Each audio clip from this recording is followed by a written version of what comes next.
الحمد لله وكفى وسلام على عباده الذين اصطفى أما بعد فأعوذ بالله من الشيطان الرجيم بسم الله الرحمن الرحيم يا أيها الذين آمنوا اتقوا الله حق تقاته ولا تموتن إلا وأنتم مسلمون قتل حسین اسلم مرگ یزید ہے، قتل حسین اسلم مرگ یزید ہے، اسلام زندہ ہوتا ہے ہر کربلا کے بعد۔ معزز و محترم سامعین، محبت کے قابل میرے ناظرین، اللہ کے فضل و کرم سے آپ کے درمیان ماہ محرم الحرام کا ایک عظیم الشان سانحہ واقعہ کربلا کو لے کر حاضر ہوا ہوں۔ اس کے کچھ خد و خال بہت تحقیقی انداز میں بہت سنجیدگی کے ساتھ آپ کے سامنے رکھنے کی جسارت اور ہمت کرنے جا رہا ہوں۔ اللہ پاک ہم تمام کو اس واقعے سے صحیح معنوں میں سبق اور عبرت لینے والا بنائیں اور اپنی زندگی کو حضرت حسین رضی اللہ تعالیٰ عنہ کے نقش قدم پر گزار کر اپنی دنیا اور اپنی ملت اور اپنی تاریخ اور اپنی آخرت کو کامیاب اور کامران بنانے والا بنائیں۔ تو دوستو، بات دراصل یوں ہے کہ سیدنا حسین رضی اللہ تعالیٰ عنہ تک جب یہ پیغام پہنچتا ہے کہ یزید کے لیے بیعت خلافت لینی ہے مدینہ المنورہ کے گورنر کی طرف سے، تو حضرت یہ اعلان فرما دیتے ہیں کہ مجھے سوچنے کا موقع دیا جائے۔ حضرت یہ سوچتے ہیں کہ میں کیسے ایسے ناخلف شخص کے ہاتھ میں ملت اسلامیہ کا سودا کر لوں اور زمام حکومت ایسے انسان کے حوالے کر دوں۔ حضرت بالکل اسے قابل نہیں سمجھتے۔ اسی دوران اسی شش و پنج میں، اسی تگودوں میں آپ کے لیل و نہار گزرتے ہیں کہ آپ پر اہل کوفہ کی طرف سے خطوط کا سلسلہ شروع ہو جاتا ہے، محبت برے خطوط کہ حضرت والا آپ اپنے اس موقف کو لے کر ہمارے درمیان تشریف لائیں، ہم کچھ مل کر کوئی راہ نکالتے ہیں ملت کو اس دلدل سے نکالنے کے لیے اور ملت کو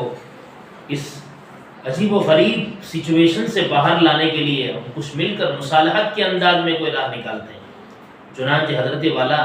کثیر تعداد میں خطوط پہنچنے کے نتیجے میں ڈیسائیڈ کرتے ہیں، حضرت فیصلہ لیتے ہیں کہ مجھے وہاں جانا چاہیے اور جا کر جلدی احوال ناس معلوم کر کے مجھے جلدی سے اس کا کوئی حل لانا چاہیے۔ چنانچہ حضرت رخت سفر مانتے ہیں۔ تو صحابہ کرام کی ایک جماعت آپ کے پاس تشریف لاتے ہوئے کہتی ہے، حضرت آپ اس ارادے کو ملتوی فرما لیجیے، آپ اپنے فیصلے کو بدل دیجیے۔ ماضی کی تابناک تاریخ شاہد عدل ہے کہ اہل کوفہ کی خمیر میں بے وفائی ہے، بدعہدی ہے، عہد شکنی ہے، وعدہ توڑنا ہے۔ تو حضرت ان کی اصرار پر اس فیصلے پر ذرا نظر ثانی کرتے ہوئے مسلم بن عقیل رضی اللہ تعالیٰ عنہ کو احوال ناس کا جائزہ لینے کوفہ روانہ فرماتے ہیں۔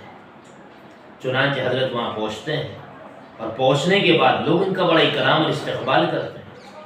اور حضرت حسین رضی اللہ تعالیٰ عنہ کے حامی اور ہم نوا اپنے آپ کو بتاتے ہوئے بیعت کر لیتے ہیں۔ یہاں بیعت کا سلسلہ ہو جاتا ہے۔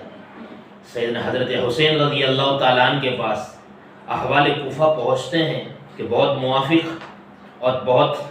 سازگار ماحول ہے۔ چنانچہ حضرت والا روانہ ہوتے ہیں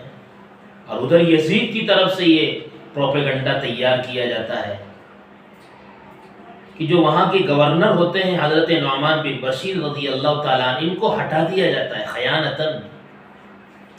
اور اس کی جگہ پر ظالم زمانہ بدنام زمانہ عبید اللہ بن زیاد کو بٹھلا دیا جاتا ہے، جس کے ظلم کی داستان اہل کوفہ کو معلوم ہوتی ہے۔ ان کے رونگٹے کھڑے ہو جاتے ہیں۔ بالآخر وہ منظرنامہ اس نے بدل دیا کہ حضرت حسین رضی اللہ تعالیٰ عنہ کو میدان کربلا میں پہنچنا پڑا اور اپنے آپ کو مجبوراً ہی صحیح شہادت کے جام پر مجبور ہونا پڑا۔ چنانچہ حضرت مسلم بن عقیل کا خط پہنچا تھا، بیعت کے بارے میں آپ روانہ ہو چکے اور آپ راستے میں ہیں، اور وہاں ایک پلان سارا تیار ہو چکا ہے، ابن زیاد کو بٹھلایا گیا، آپ کو اس میسج کا پتہ نہیں ہے۔ آپ وہاں پہنچ جاتے ہیں اور پہنچنے کے بعد اسے پتہ چلتا ہے کہ حضرت حسین ایک لشکر کے ساتھ تشریف لا رہے ہیں، تو وہ اپنا ایک امیر طے کر کے 1000 افراد پر مشتمل ایک لشکر روانہ کرتا ہے، اور لشکر کے امیر آ کر ملتے ہیں حضرت حسین رضی اللہ تعالیٰ عنہ سے اور کہتے ہیں آپ کا ارادہ کیا ہے؟ حضرت حسین فرماتے ہیں بھائی یہاں تو پورا منظرنامہ بدل چکا ہے، میں نے تو دیکھا تھا یہاں سے کئی خطوط آئے تھے میری موافقت میں اور میری حمایت میں تو ایک نیک ارادے سے ایک مصالحت کے عنوان سے میں یہاں آیا ہوں، اور یہاں میں نے پورا منظرنامہ بدلا ہوا دیکھا ہے۔ اب میری 3 باتیں ہیں، ان 3 باتوں میں سے کسی ایک بات پر مجھے عمل کرنے دیا جائے، یا تو آپ مجھے واپس جانے کا راستہ دے دیں،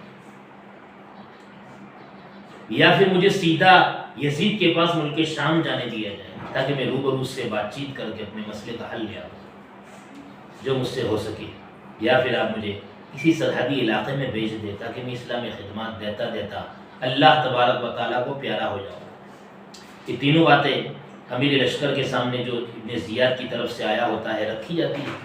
اس کی سمجھ میں بات آ جاتی ہے، وہ بات ابن زیاد کو گورنر کوفہ کو پہنچاتا ہے، تو بدقسمتی سے وہاں اس کے پاس میں شمر بن ابی جوشن بیٹھا ہوتا ہے، منحوس زمانہ۔ اس نے کہا ابن زیاد ہرگز نہیں، آپ ان باتوں میں سے کسی ایک بات کو بھی نہ مانیں، بلکہ آپ مجبور کریں سیدنا حسین رضی اللہ تعالیٰ عنہ کو کہ وہ آپ کے ہاتھ پر بیعت کریں۔ جب یہ بات حضرت حسین رضی اللہ تعالیٰ عنہ کے پاس پہنچتی ہے تو حضرت حسین رضی اللہ تعالیٰ عنہ ایک غیور انسان ہے، نبی علیہ الصلوۃ والسلام کے نواسے اور سچے اسلام کے سپاہی ہے، آپ کیسے اس بات کو گوارا کر سکتے تھے جبکہ آپ کو شک تھا